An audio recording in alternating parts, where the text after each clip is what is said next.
Ik denk dat hier in de Westerijn misschien verdwalen, maar hier zal weinig mensen weten die zeggen, ik doe er net aan mij. Net om het Openbaar Ministerie of Justitie of zo wat hen, maar volle meer, we doen er aan mij voor de familie. Hoeveel man uit de Westerijn deze week vregen binnen om DNA te stingen, wil justitie net sissen. Maar dat ze alle keer mij doggen, is van pleegbelangenvoorzitter Jan Wagenaar wel wis. Naast dat elke in de zaak oplossen wil, oefen je de man echt druk op elkaar uit. Het is een lichte sociale druk. En ja, ik denk, daar ontkom je ook net om. Want?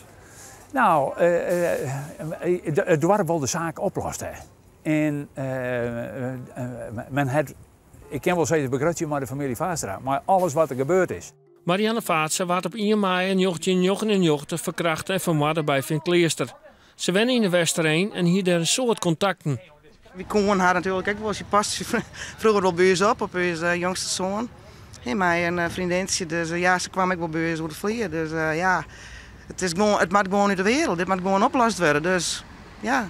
Dus je man die zal DNA stingen? Absoluut, ja. En Heid en broerrek? Ja. Echt net een punt van discussie. Het DNA-verwantschap-onderzoek wordt houden onder 8080 man die op het dij van de moord tussen de 16 en 60 jaar winnen en in de omkrieten van Verkleerster wennen. Via DNA van de familie wil justitie de dierder vinden. In de Westerijn is het onderzoek het praat van de dij.